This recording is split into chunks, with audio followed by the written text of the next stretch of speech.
Ever wondered how drug safety experts process a pharmacovigilance case? Stick around, because in just 60 seconds, I'll break down the 5 key steps and show you how to master them yourself. Here we go. Step 1, case receipt. It's all about collecting reports of adverse drug reactions, whether from patients or doctors. Step 2, data entry.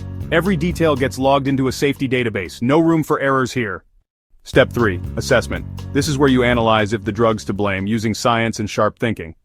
Step 4, reporting. You send your findings to regulators like the FDA or EMA, and it's gotta be quick. Step 5, follow-up. Track the case to make sure nothing slips through the cracks. These steps are the backbone of drug safety, and they're just the beginning of what I teach. Want to dive deeper into pharmacovigilance case processing? Subscribe to MedVigilance Insights for more bite-sized lessons like this. And if you're ready to master drug safety, enroll in my full online course, discounted right now on Coursify. Check the link in the description, don't miss out.